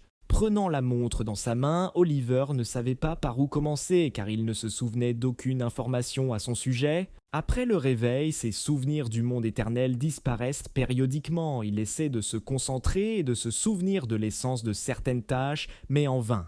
Il était effrayé par la disparition des souvenirs car il ne fait pas partie de ceux qui ont une mémoire qui fuit, ce qui signifie que quelque chose lui arrive. Les gens se sont rassemblés sur la place, ils étaient tous inquiets de ce qui se passait, ils étaient pris de panique. Olivier était également sur la place, évaluant la situation et l'état de la population. Il ne s'attendait pas à ce que la situation soit si mauvaise, mais il garda son calme et sa sérénité. Soudain, une voix masculine confiante a commencé à se faire entendre depuis la scène de la place de la ville, ce qui a incité tout le monde à prêter attention au propriétaire de cette voix. L'homme a appelé les gens à s'unir car il valait mieux augmenter leurs chances de survie en se regroupant que de mourir seul. Le jeune homme était outré et irrité par le discours public de l'homme. Il ne voulait pas l'écouter ni céder à son discours. Mais pour les gens paniqués, il est devenu comme un rayon d'espoir, un sauveur qui les aidait à faire face aux difficultés. Pour convaincre les gens et avoir plus d'influence sur eux, un homme musclé qui ressemblait à un professionnel dans son domaine a été invité sur scène.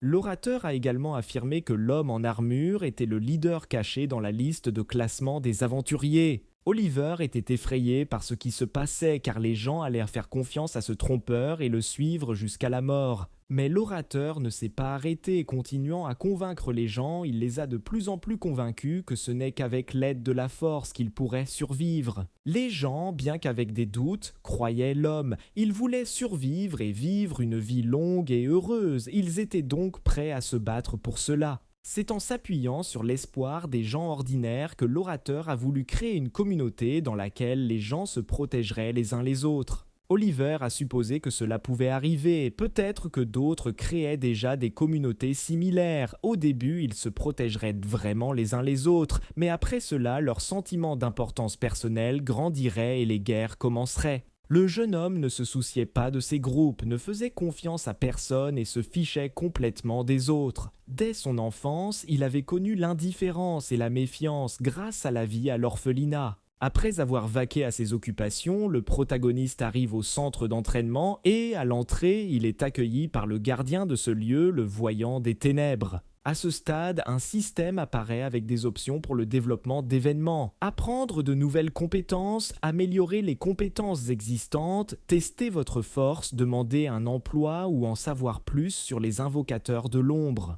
Oliver savait déjà quelle option choisir, il a donc immédiatement exprimé qu'il voulait apprendre de nouvelles compétences, puis le gardien l'a invité chez lui. En marchant plus loin, dans l'obscurité totale, le jeune homme a vu l'arbre de compétences, il a été frappé par sa beauté, car à ce moment-là, le gars ne pouvait qu'imaginer à quoi il ressemblait. Le jeune homme s'adapta rapidement en connaissant déjà le système. Il souhaitait d'abord améliorer sa compétence la plus importante, l'invocation des ombres. Oliver a investi ses points de statistiques restants dans ses ombres, augmentant leurs statistiques de 5% et augmentant également sa dimension d'ombre de 10%.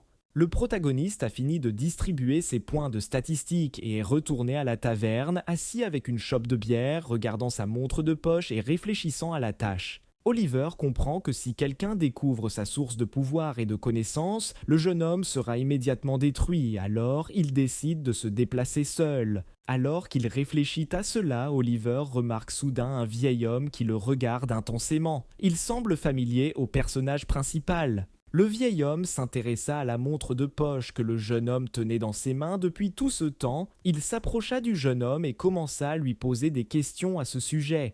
Il semble qu'Oliver ait trouvé quelqu'un qui sait quelque chose sur cette montre, car le vieil homme lui-même s'est approché de lui et lui a demandé de la regarder de plus près. Le jeune homme voulait interroger le vieil homme sur la montre, alors ils décidèrent de poursuivre le dialogue dans l'atelier du vieil horloger. Il y avait beaucoup d'horloges différentes dans l'atelier, il était clair que le vieil homme aimait son métier et traitait son travail avec soin. Se tournant vers le jeune homme, le vieil homme se présenta, il s'appelait Bill Marcus, l'horloger voulait savoir comment le jeune homme avait trouvé sa montre.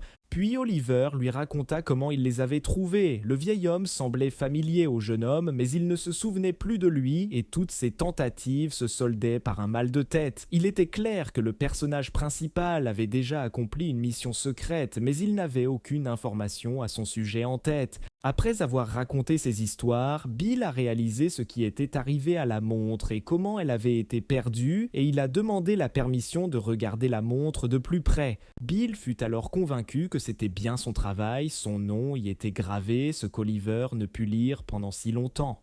Le vieil homme a commencé à raconter l'histoire de cette montre et il s'agissait de sa petite fille. Il y a 20 ans, elle a été capturée par les orques des montagnes rocheuses. Bill a demandé de l'aide à tout le monde, mais tout le monde a refusé car c'était un cas désespéré. Mais ensuite, un homme est apparu qui a dit qu'il sauverait sa petite fille.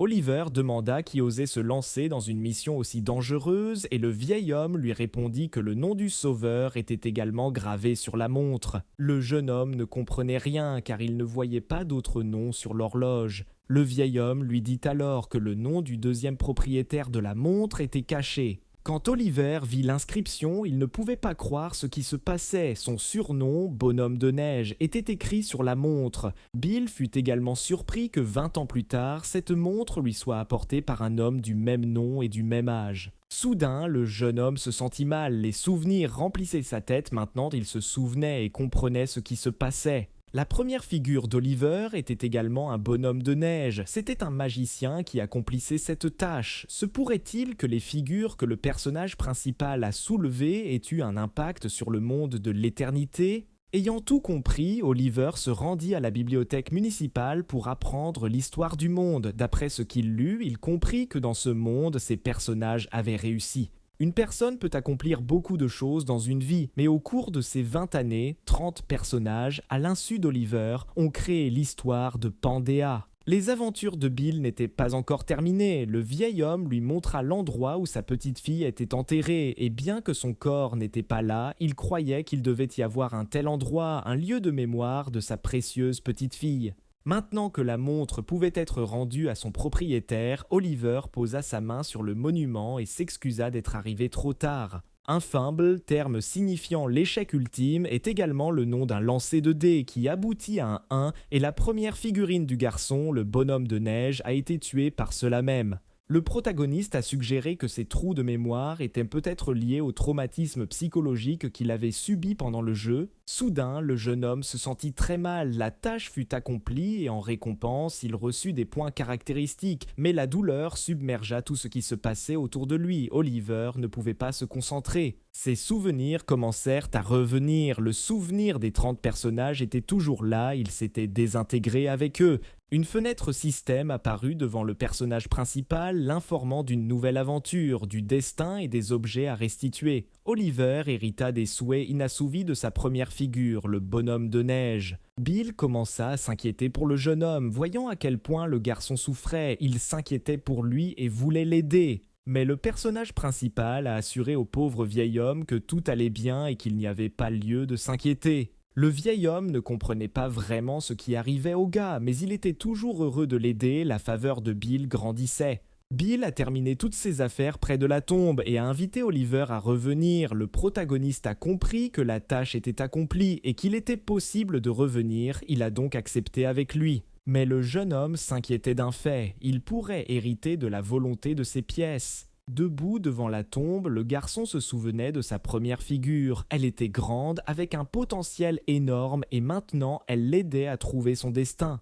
Désormais, le but du personnage principal était de collecter les destins de ces personnages qui lui rendraient les souvenirs perdus du monde de l'éternité. Et c'est seulement grâce à ses souvenirs et à son expérience qu'il pourra atteindre l'ascension et sauver le monde. Un mois s'est écoulé, les vacances sont terminées, désormais tous les aventuriers vont partir vers de nouvelles missions. Les gens ne croyaient plus que le gouvernement les sauverait, mais certains continuaient à espérer. Oliver se rendit à l'association des aventuriers pour choisir une nouvelle tâche pour lui-même. Debout près du tableau des tâches, il choisit soigneusement tandis que les gens continuaient à chuchoter dans son dos et à discuter des dernières nouvelles du monde. Aucune des tâches présentées au tableau n'intéressait le jeune homme. Puis, il remarqua un homme suspect assis dans le hall. Oliver comprit qu'il était lié à la tâche cachée et alla directement vers lui. En se rapprochant, une fenêtre système est à nouveau apparue devant le personnage principal avec un choix d'options pour le développement des événements.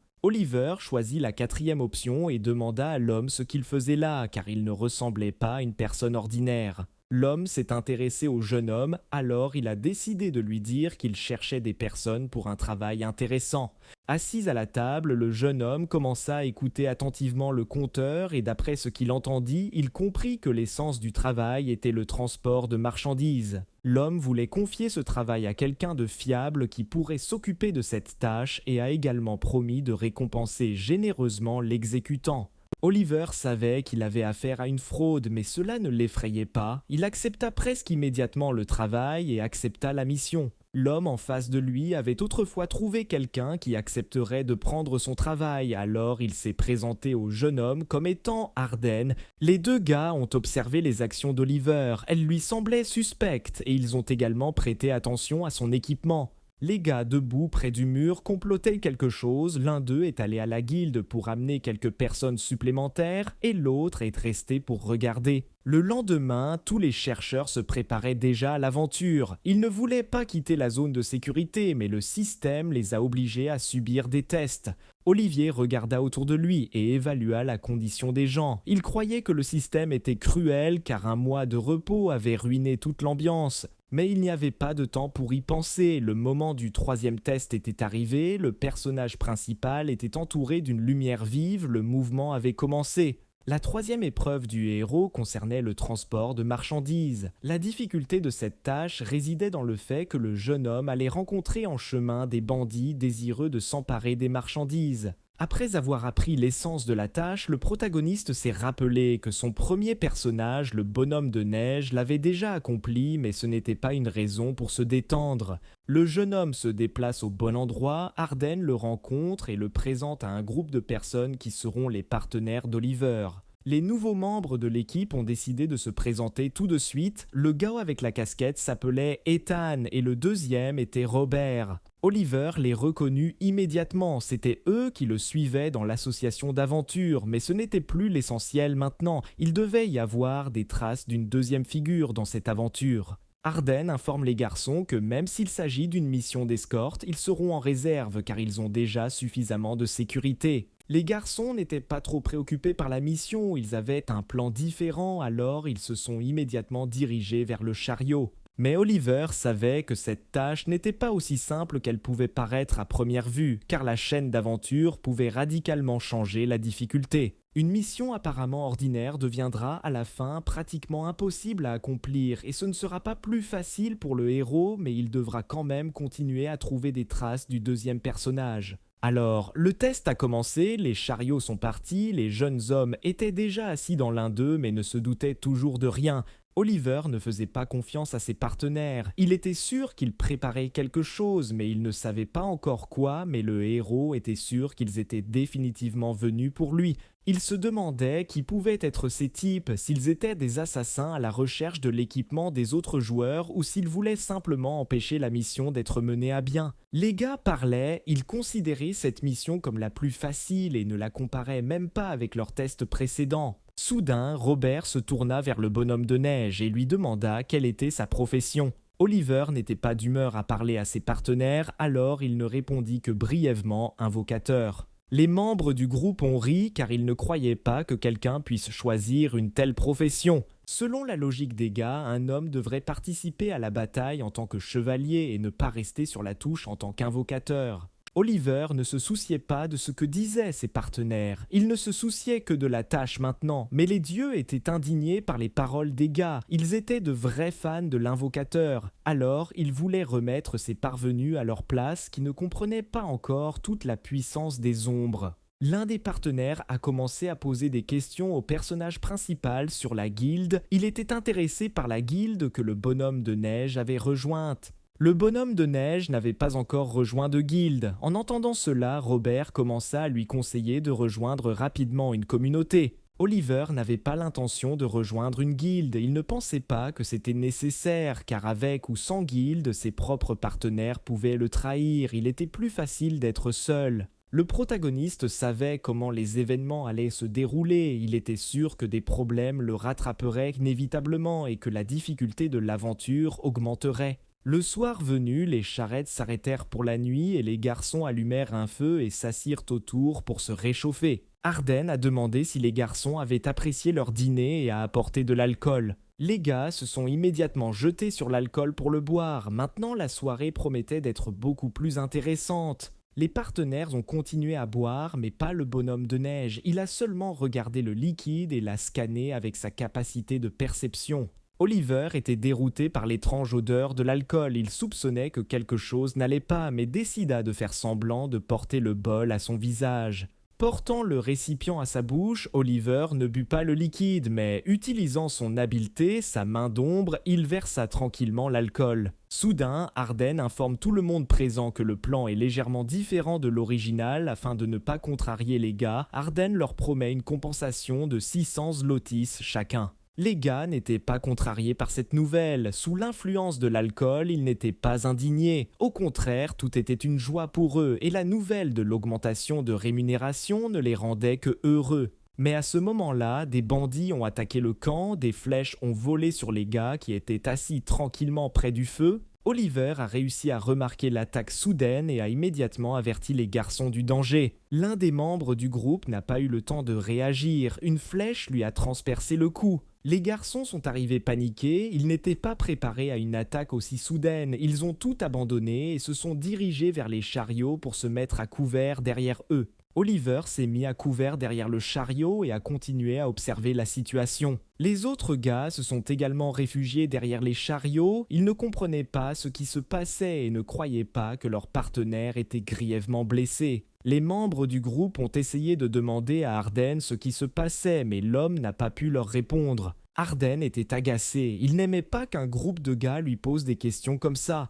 Tenant un couteau sous la gorge de Robert, l'homme a dit qu'il y avait un canyon à proximité où il pourrait laisser tomber la queue et ensuite retourner dans la forêt. Robert ne croyait pas qu'il pourrait gérer une telle tâche, mais il ne pouvait pas refuser Arden car il menaçait sa vie. Arden a continué à menacer la vie de Robert, le forçant à agir selon le plan ci-dessus. Robert n'avait pas le choix, il comprenait qu'il devrait agir selon le plan d'Arden, alors il prit la décision de monter dans les chariots et de se diriger vers le canyon. Les bandits se lancèrent à leur poursuite, ils allaient rattraper les charrettes et prendre toutes les marchandises. Les gars ont conduit de toute leur force et ont voulu s'éloigner des bandits, mais c'était difficile.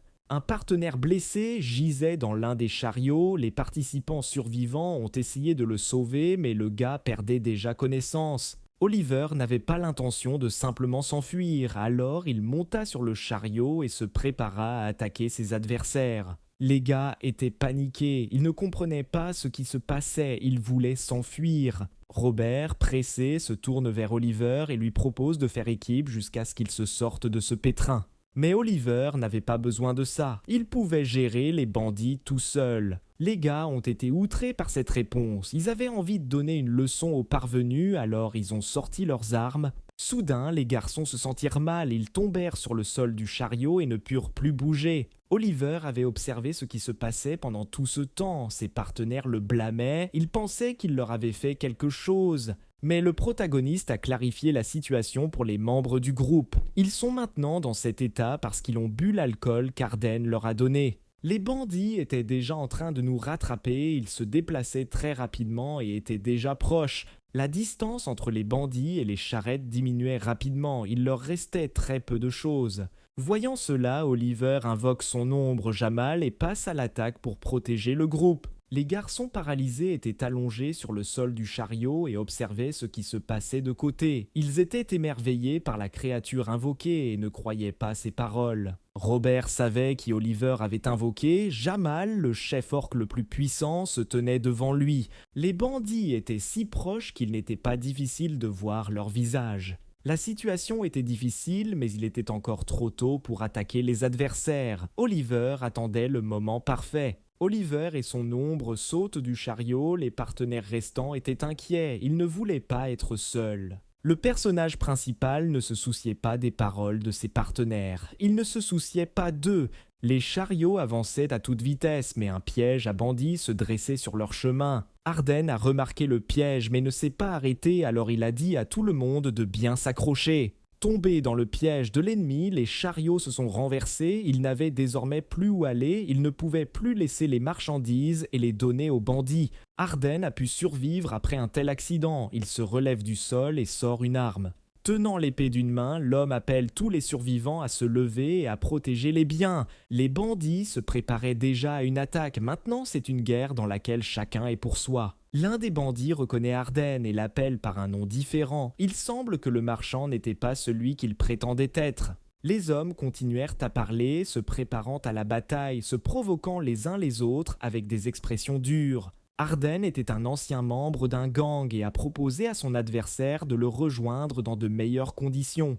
Mais le bandit ne fit que rire aux paroles d'Arden. Il était intéressé par la carte et son déchiffrement. Arden avait ces deux choses et il n'allait pas simplement les donner aux bandits. Il y avait un conflit évident entre les hommes, alors ils ont presque immédiatement commencé une bagarre féroce. D'autres bandits se joignirent également à la mêlée et une bataille féroce commença, à laquelle prirent part tous les gardes de chariot. Oliver n'a pas rejoint la bataille, il a juste regardé car il ne voulait pas gaspiller de l'énergie en vain. Jamal ne se souciait pas beaucoup du sort des autres, il était loyal envers son maître. Oliver s'assit près de l'arbre et se souvint de la manière dont il avait accompli cette tâche dans le passé. Il savait déjà ce qui se cachait réellement derrière l'aventure. Un célèbre pilleur de ruines qui s'est installé à Novira, Borgo. Cujo, c'est Arden, le subordonné éternellement insatisfait. En explorant les ruines, il a trouvé une carte qu'il a prise pour lui et a essayé de déchiffrer. Borgo l'a découvert et allait l'attraper, mais Cujo a réussi à s'échapper à Kongori. Ils ont donc dû s'installer dans la grande forêt et attendre. À en juger par les actions de Cujo, il prévoyait de faire 5 sacrifices de sang pour ouvrir les ruines. C'est pourquoi la liqueur a été empoisonnée, afin que les aventuriers à gages ne résistent pas. Une bataille acharnée continue entre Arden et le bandit, au terme de laquelle Arden parvient toujours à gagner. Assis sur le cadavre, Arden continue de percer le corps de son adversaire avec son épée pour s'assurer qu'il est mort. Oliver s'approche d'Arden désemparé, le garçon comprend que l'homme en face de lui n'est plus de ce monde, mais il ne voulait pas mourir et espérait être sauvé, alors il pria le bonhomme de neige pour qu'il l'aide. Oliver n'avait aucune intention d'aider Arden, il le regardait simplement, froidement. S'agenouillant, s'approchant du visage de l'homme, Oliver regarda Arden crier de désespoir. Rendu fou par la prise de conscience de sa mort imminente, Arden a proposé au protagoniste d'écouter une histoire intéressante. Mais Oliver n'avait pas besoin de ça, il savait déjà tout, alors il n'écouta pas Arden. Le protagoniste n'a pris que la carte. L'homme a averti le jeune homme de l'apparition imminente d'un monstre qui avait depuis longtemps cessé de ressembler à un humain.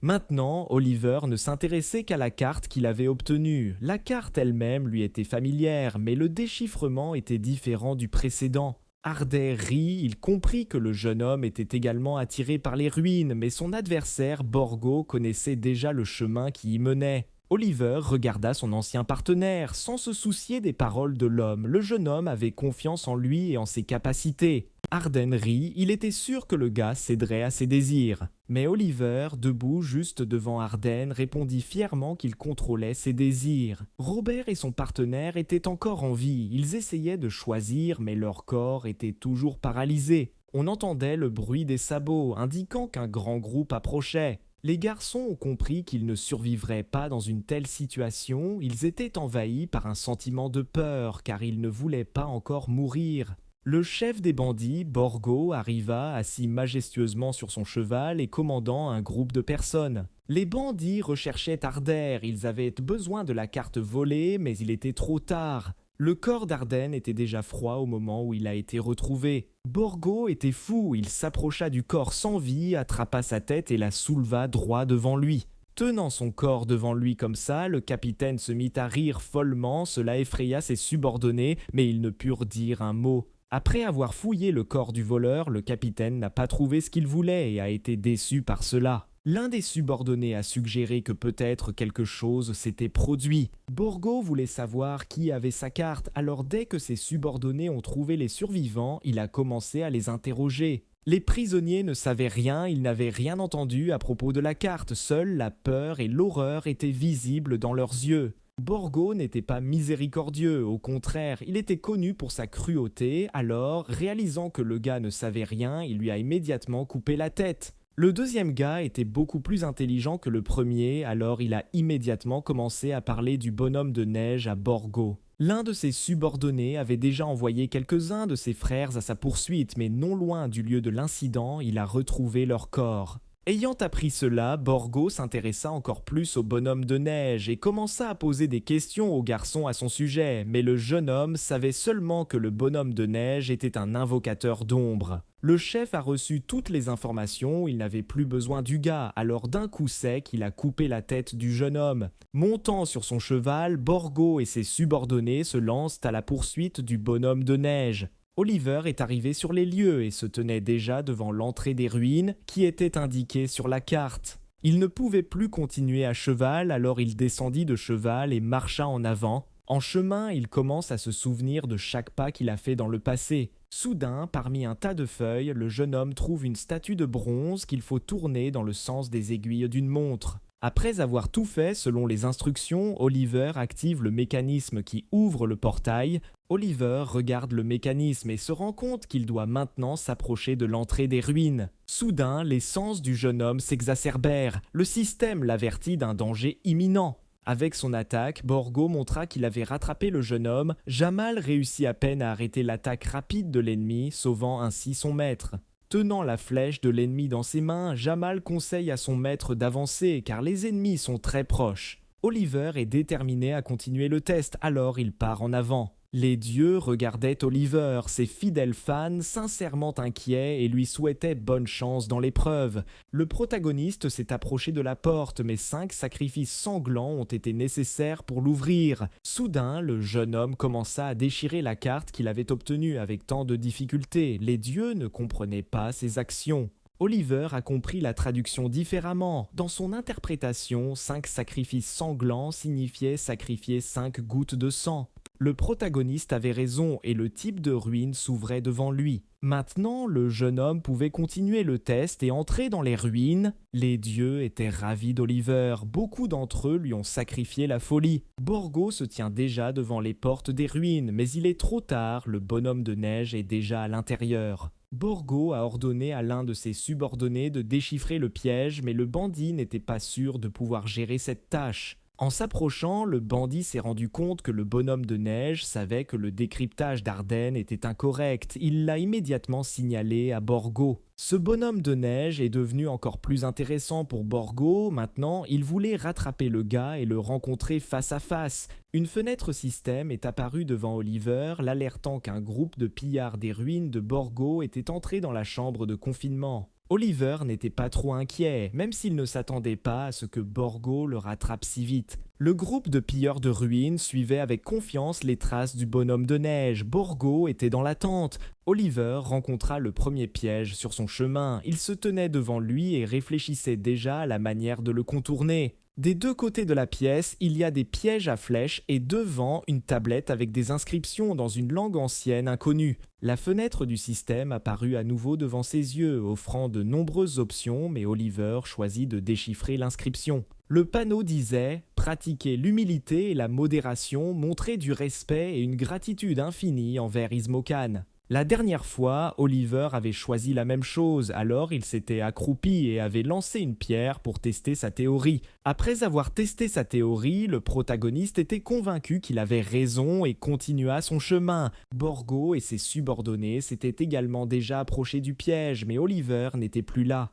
Les bandits furent surpris de ne pas avoir encore rattrapé le bonhomme de neige. Les hommes n'y croyaient pas, alors ils sont devenus mécontents et ont commencé à se crier dessus. Borgo regarda ses subordonnés avec un regard sévère et les rassura. Dans cette pièce, il fallait se déplacer à genoux, alors le groupe de bandits s'est accroupi et a continué son chemin. Borgo détestait ceux qui étaient devant lui, son désir de rattraper le gars grandissait. L'un des subordonnés savait tout sur les ruines en se déplaçant le long du chemin. Il s'est souvenu que dans les ruines, il y a une salle de contrôle pour ce piège, et si le bonhomme de neige atteignait cette pièce, activait le mécanisme. Soudain, le piège s'est activé et une pluie de flèches a frappé le bandit. Les bandits levèrent leurs boucliers et commencèrent à se défendre et ils continuèrent leur chemin à un rythme rapide. Le groupe a perdu beaucoup de monde mais n'avait aucune intention de s'arrêter. Borgo était mécontent de la perte de contrôle. Il allait certainement s'en prendre au bonhomme de neige et se venger de lui pour la mort de ses garçons.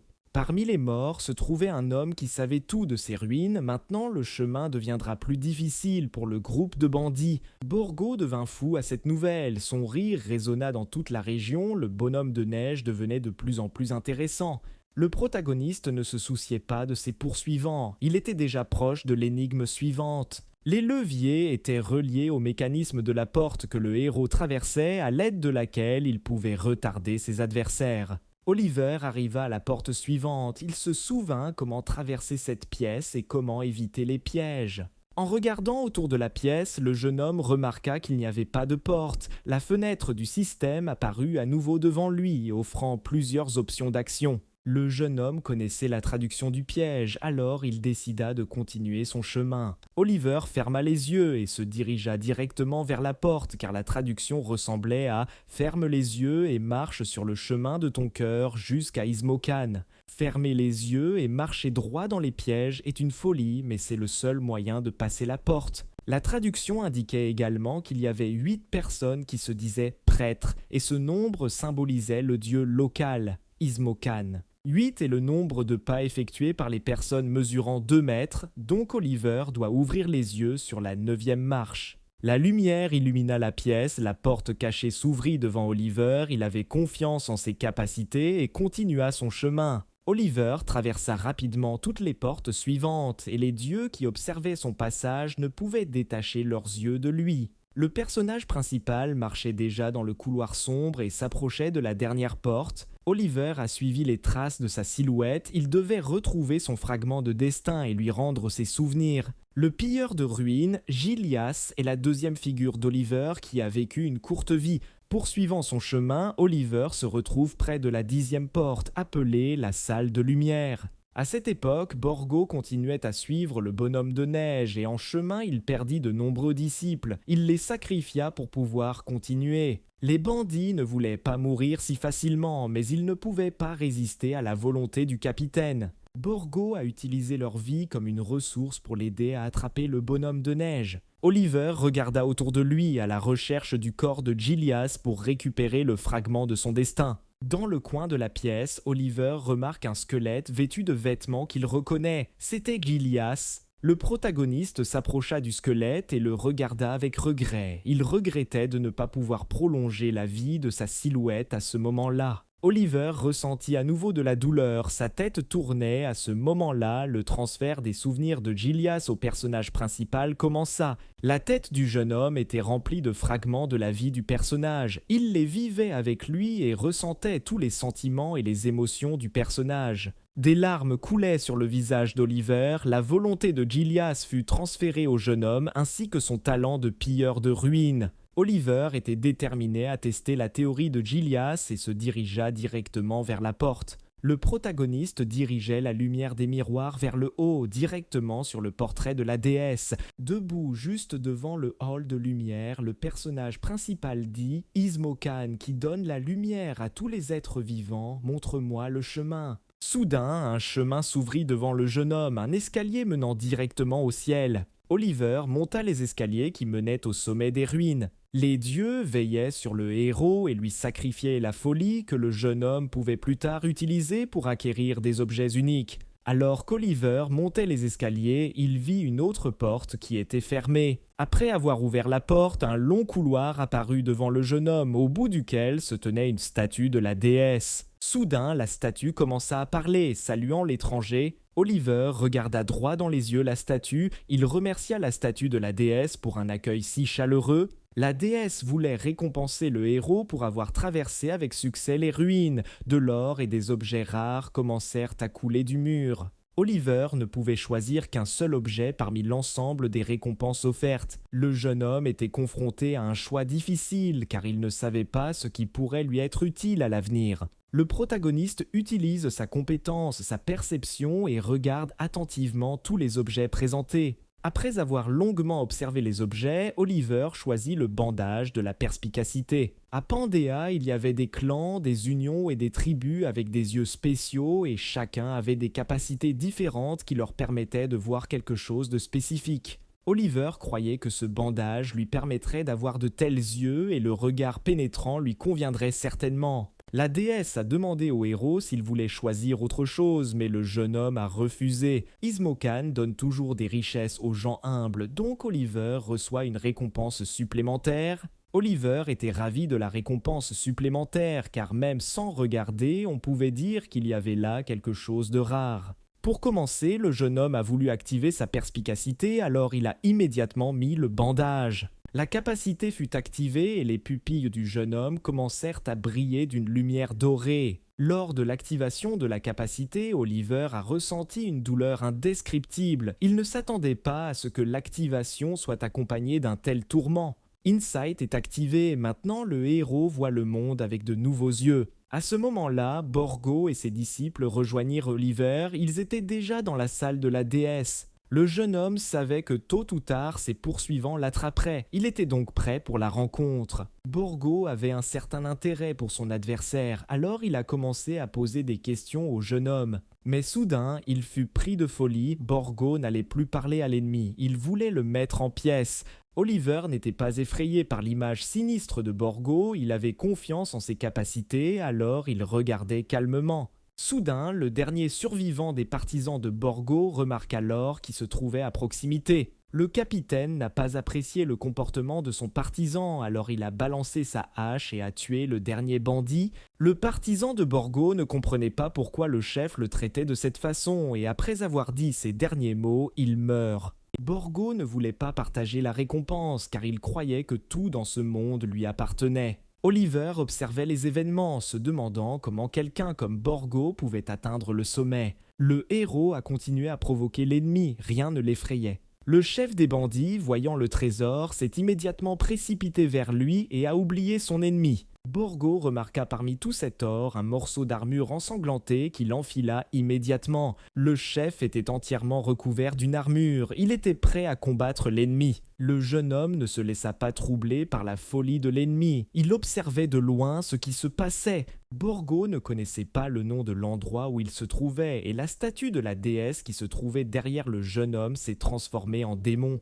L'avare qui ne peut résister à la tentation doit la payer. Les paroles de la statue ont fait rire Borgo car la cupidité est ce qui le passionne, sans elle il n'aurait pas atteint de tels sommets. La statue punit l'avare Borgo qui fit l'expérience du pouvoir de la déesse Ismokan. Borgo a été maudit par Ismokan, ce qui lui permet d'utiliser tous les objets de la salle de retenue sans limitation. Maintenant que la force physique du chef des bandits a considérablement augmenté, Borgo est devenu le fantôme d'Ismokan et est désormais sous son contrôle. Le capitaine désemparé a soudainement commencé à attaquer Oliver, lui lançant une lance, espérant tuer son adversaire d'un seul coup. Grâce à sa nouvelle compétence de perspicacité, le jeune homme parvient à réagir et à esquiver le coup. Borgo ne va pas s'arrêter là, il continue l'attaque et s'approche du jeune homme à la vitesse de l'éclair. Oliver fait appel à son garde, l'ombre de Jamal, pour le protéger et une bataille entre les deux géants commence. La première chose que fait Jamal est d'évaluer son ennemi. Il est déçu que son adversaire n'ait même pas le contrôle de son propre corps. Borgo a blâmé le bonhomme de neige pour ce qui se passait, il était en colère et voulait sentir son sang sur ses mains. Jamal ne pouvait pas permettre que cela se produise, alors il a retenu l'impulsion de son adversaire. L'ombre était plus grande que le fantôme d'Ismokan, et il semblait que Jamal n'avait aucune difficulté à repousser les coups de l'ennemi. Jamal frappe Borgo et l'envoie voler dans le mur, infligeant de lourds dégâts à son adversaire. Il semblait que Borgo ne pouvait plus se battre, mais la statue lui ordonna de défendre la salle. Borgo, déjà complètement blessé, se lève et se prépare à une nouvelle attaque. Oliver n'aimait pas ce qui se passait, il ne s'attendait pas à un combat aussi long. Jamal a continué à attaquer son adversaire, il voulait le mettre en pièces pour que l'ennemi ne puisse plus se relever. Le combat entre les deux géants continua, ils s'attaquèrent et chacun d'eux tenta de déchirer son ennemi. Borgo utilise le contrôle du trésor, la connexion à la salle de retenue est activée. Oliver a remarqué les actions de Borgo et a donc averti son ombre du danger. Les dégâts d'attaque de Borgo ont été doublés lorsque sa capacité, frappe mortelle, a été activée. Le coup était si fort que Jamal a été envoyé voler directement dans le mur. Après avoir vaincu le serviteur d'Oliver, l'ennemi s'est approché de lui et maintenant l'invocateur de l'ombre était laissé seul. Oliver regarda son adversaire droit dans les yeux, il ne pensait pas qu'il avait déjà perdu. Borgo avait déjà frappé Oliver, mais le jeune homme ne bougea pas de sa place. Il avait un plan clair qu'il suivait. Jamal n'était pas encore vaincu et dès qu'il vit que son maître était attaqué, il se leva et repoussa l'attaque de l'ennemi. Jamal n'a pas seulement combattu son adversaire, il l'a également fait tomber mentalement avec son langage dur. L'orque va montrer à son ennemi ce qu'est la peur et provoque un tremblement de terre. Bien que le corps ne lui appartienne pas entièrement, la colère était bien réelle, il avait soif du sang de l'ennemi. Jamal a battu Borgo avec une telle force que son adversaire saignait et ne pouvait plus se battre. Cela ne suffisait pas à l'orque, il força son adversaire à se lever pour continuer le combat. Borgo ne voulait pas perdre le combat, il voulait détruire l'orque, alors il continuait à se relever. L'orque fut surpris par un tel désir de la part de son ennemi. D'habitude, les gens imploraient sa pitié quand ils le voyaient.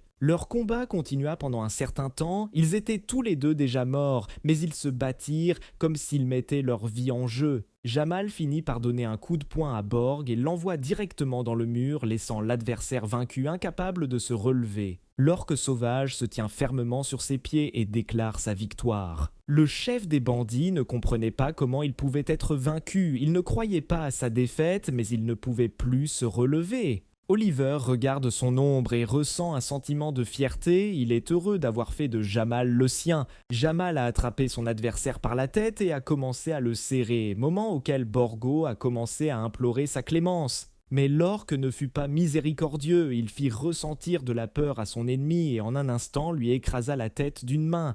La tâche est accomplie, Oliver a reçu le succès Angel Slayer et le titre Ghost Slayer ainsi qu'une récompense supplémentaire. En regardant Jamal, Oliver comprit toute sa force. Il n'était pas étonnant qu'il soit considéré comme le plus fort des chefs des Stonefang. Les dieux qui ont regardé le combat de l'orque étaient ravis de lui. Maintenant, ils ne sont pas seulement fans d'Olivaer, mais aussi fans de l'orque. Après avoir accompli la tâche, le jeune homme va ouvrir le coffre contenant une récompense supplémentaire. Après avoir ouvert le coffre, le bonhomme de neige reçoit la plus haute récompense, le cadeau d'Ismokan. Soudain, la statue de la déesse s'est activée et parce que le bonhomme de neige a résisté à la tentation de posséder le trésor, ce qui est un signe de forte volonté, Ismokan a accordé au héros une autre récompense supplémentaire.